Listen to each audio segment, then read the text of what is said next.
Hello. I called off my wedding while my fiancée was on vacation with her ex after she told me. It's just a trip between friends. Stop being so insecure and controlling. 5 weeks later, her phone call completely caught me off guard. Hi, I'm Mateo, 32. I work as a logistics analyst for a shipping company in Valencia, and my weeks are usually spreadsheets, port schedules, and late calls with people in other time zones.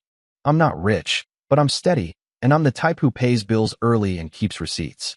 My fiancée is Laura, 29. We've been together 3 years, engaged for 8 months, and we rent a 2-bedroom apartment together.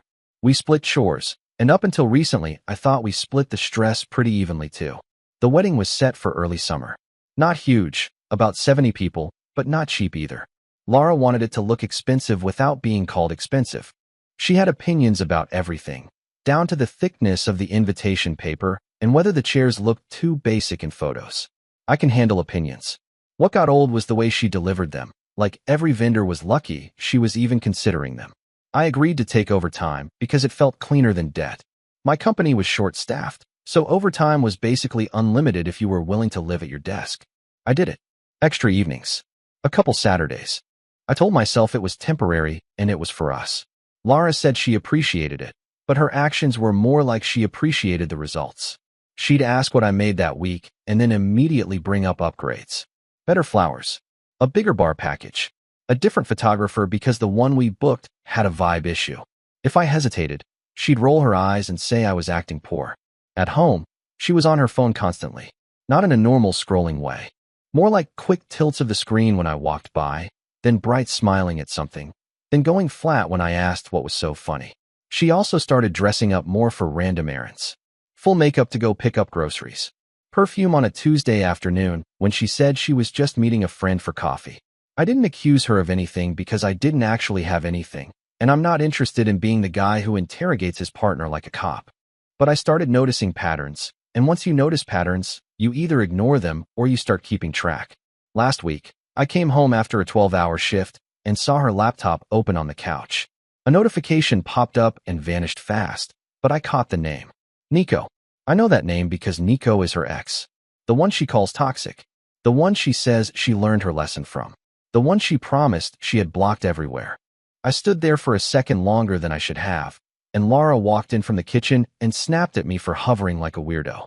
I told her I was just tired, which was true, but now I can't stop thinking about why an ex who is blocked would be popping up on her screen at all. The next morning, I didn't bring it up. I made coffee, packed my lunch, and left like normal. Laura barely looked up from her phone. She asked if I could send her the login for the wedding venue portal because she wanted to double-check the seating chart again. Not because anything was wrong, just because she likes to circle problems until she invents one. At work I tried to focus, but my brain kept replaying that notification. Nico, a name that should not exist in our life anymore. Around midday Laura texted me a list of things she wanted to upgrade. A different cake tasting because the one we tried was too plain. Linen napkins instead of paper. A photo booth because her cousin's wedding had one and it looked fun. I replied with a simple "we can talk tonight." She sent back a thumbs down emoji like I was her annoying employee. I got home late again. Laura was in the bedroom with the door mostly closed. Not fully shut, just enough to signal do not enter. I could hear her laughing, the kind of laugh she does when she is trying to impress someone. When I walked past, the laughing stopped. She opened the door a minute later and came out with that fake casual face. She told me she was on the phone with her friend B, and then immediately asked why I was looking at her like that. I said I wasn't. She shrugged and said whatever, and then asked if I had picked up the deposit receipt for the florist. I reminded her I paid it online last week. She rolled her eyes and said I know. I just like having paper copies because you forget things.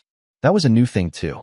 Little jabs about my reliability while I was basically funding the whole production. After dinner, she took a shower and left her phone on the counter. I didn't grab it. I didn't need to. I'm not proud of the thought that came next, but I'm also not going to pretend I'm above it. I looked at her laptop again. I didn't open her messages. I didn't need to hack anything. She had left a tab open with her email, and there was a confirmation from a restaurant I recognized. Not one she and I ever went to. A reservation for 2. The name on the reservation was Laura. The note said anniversary table if possible. Anniversary. I checked the date. It was for the next night, when she told me she was going to a work dinner. My stomach went cold, but my face stayed calm. I took a photo of the screen with my own phone. Then I closed the laptop exactly how I found it and went to the living room like nothing happened. When Laura came out of the bathroom, she was in a good mood. Too good. She kissed me on the cheek and asked if my overtime check hit yet. I said it would on Friday. She smiled and said, "Perfect. Then we can finally lock in the last payments and stop stressing." I nodded. Inside my head, something clicked into place. Not the dramatic kind. The practical kind. The kind that makes you start thinking in lists. Vendors. Deposits. Refund windows. What is cancelable and what is not? I didn't confront her that night. I just let her talk about chair covers and lighting while I quietly decided I was not going to marry someone who had an anniversary dinner booked with her ex behind my back. The next day, I worked like normal, but I paid closer attention to the clock than usual. Lara's reservation was for 8 in the evening. She had told me the work dinner started around 7. Around 6:30, she texted me that she would probably be late because her team decided to try a new place across town. She added a laughing emoji and said, "Wish me luck surviving 3 hours of office gossip." I replied with a simple thumbs up. Then I opened the photo I took of her laptop the night before. The restaurant was not across town. It was 15 minutes from our apartment.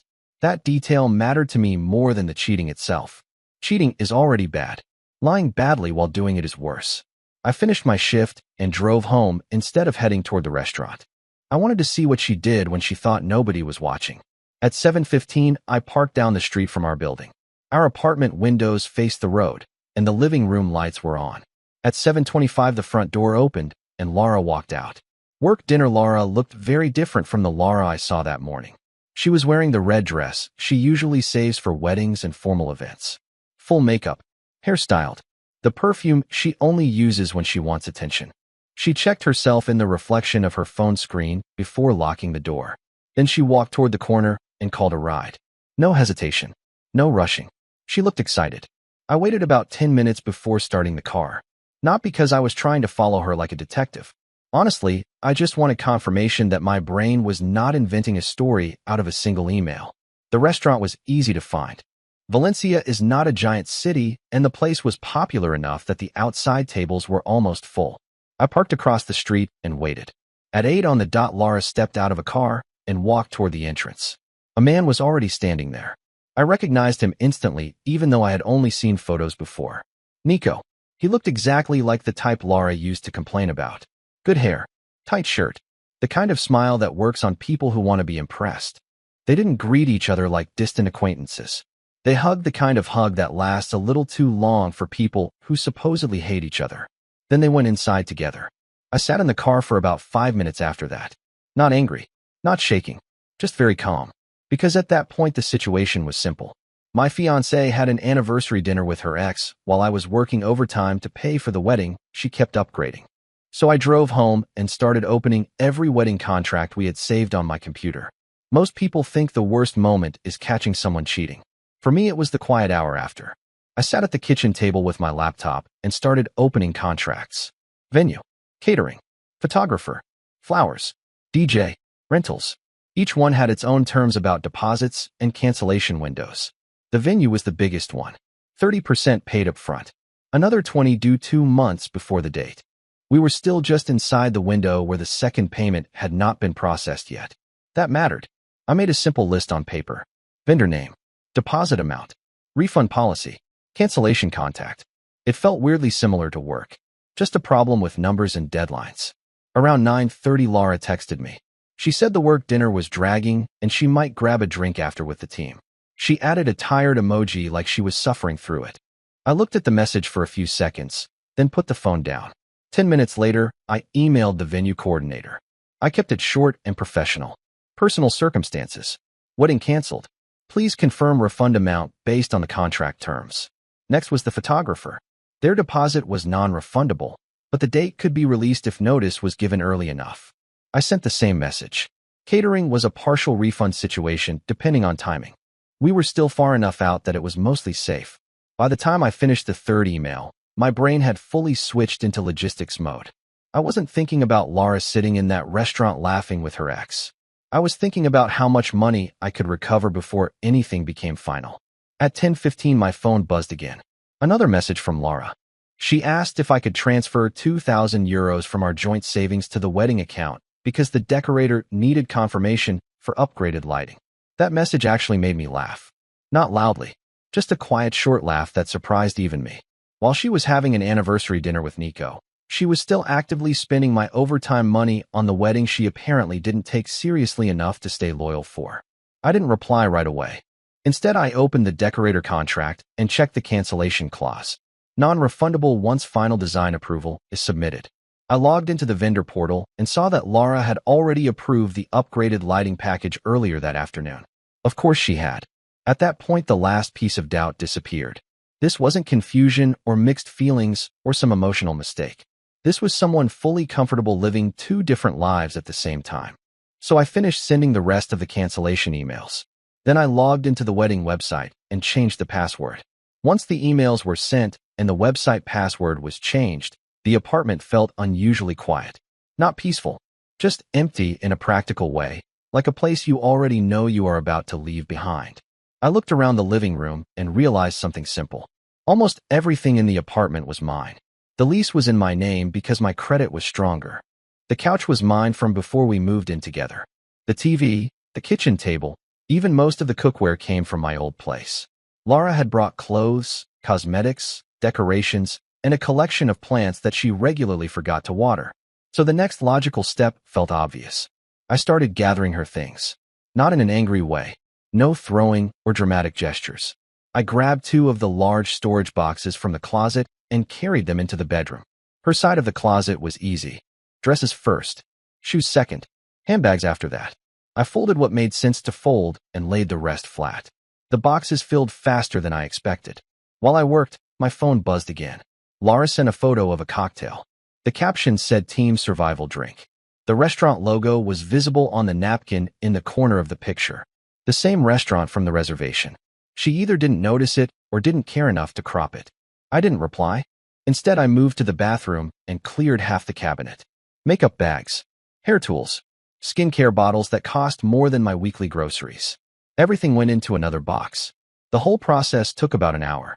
By the time I finished, 4 boxes were stacked neatly by the front door. I also added the small decorative things she liked. Picture frames she bought. The throw pillows she insisted made the couch look less depressing.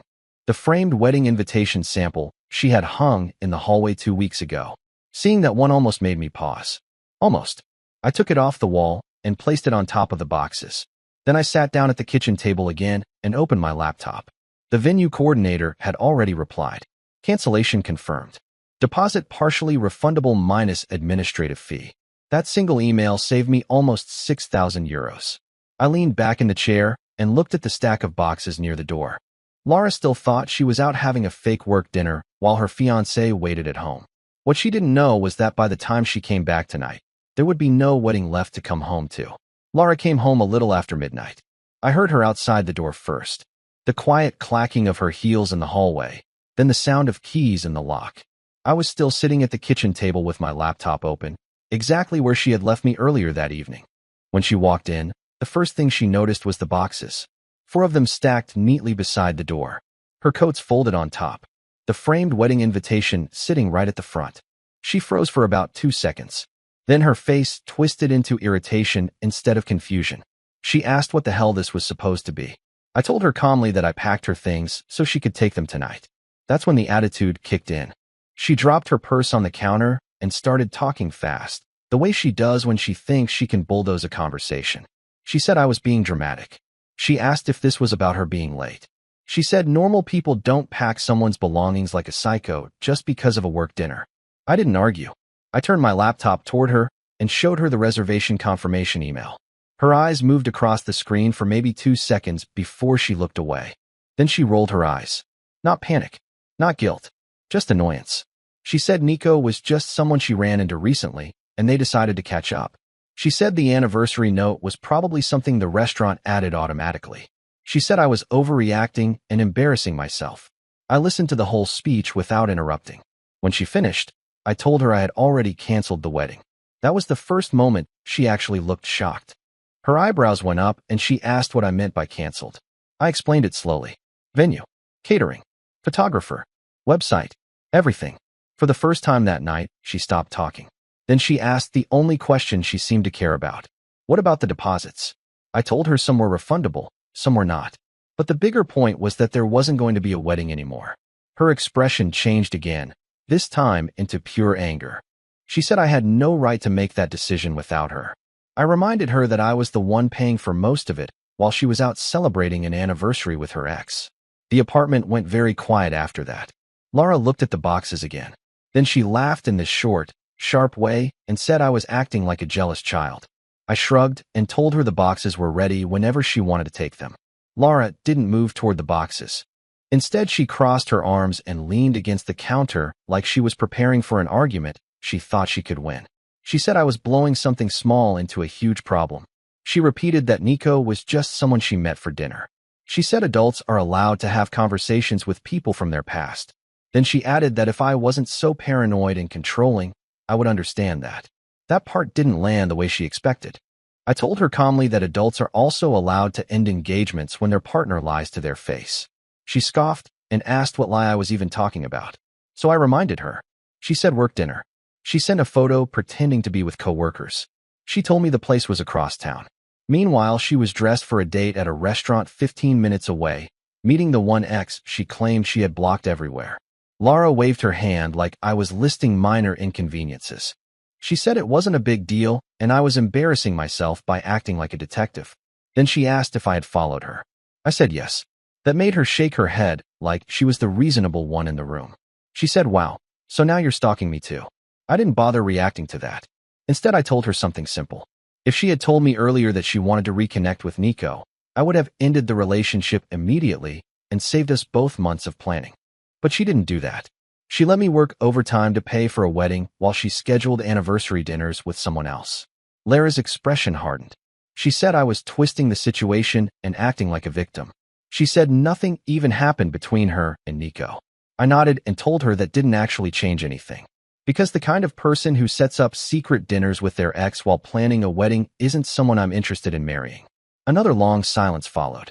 Finally, she looked at the boxes again and asked where exactly she was supposed to go at midnight. I told her that part wasn't complicated. Nico seemed like a good starting option. For a moment, I thought Laura might argue again. Instead, she let out another short laugh, grabbed her phone, and walked straight to the door. Her movements were sharp and annoyed, like she was the one inconvenienced by the situation. She pointed at the boxes and asked if I seriously expected her to carry all of that alone. I told her I'd help bring them downstairs. Not because I felt generous, just because I wanted the situation finished quickly. Neither of us said much while we moved the boxes. The hallway was quiet and the elevator ride was even quieter. Laura kept tapping on her phone the entire time, probably messaging someone. When we reached the building entrance, a ride was already pulling up to the curb. That answered the question of where she planned to go. We placed the boxes near the car. The driver stepped out and opened the trunk. Laura shoved the smaller bags in first and then turned back toward me. She didn't apologize. She didn't explain anything. She just shook her head like I was the unreasonable one. Then she said I would regret overreacting like this once I calmed down. I told her I wouldn't. She rolled her eyes one last time and climbed into the car. The driver closed the trunk, got back behind the wheel, and the car pulled away. That was it. No dramatic scene. No shouting in the street. Just a quiet car disappearing down the road with 4 boxes and my now former fiancé inside. I stood there for a few seconds, mostly because the street felt strangely empty after the door closed. Then I went back upstairs. The apartment already felt different. Not better exactly, just clearer. I walked into the bedroom and noticed the closet looked half the size it did earlier that evening. First thing I did was sit on the couch and open my phone. Laura had already sent 3 messages. The first said I was insane. The second said we needed to talk like adults. The third said canceling the wedding without discussing it was financial abuse. I read them once. Then I blocked her number. After that, I blocked her on every app we used. Messages, social media, even the shared wedding planning group chat. The silence that followed was immediate. For the first time that entire day, there were no notifications, no arguments waiting to happen, no explanations expected from me. Just quiet. The next morning, I woke up earlier than usual. Not because of stress or some dramatic emotional spiral. My brain was just already running through the practical aftermath.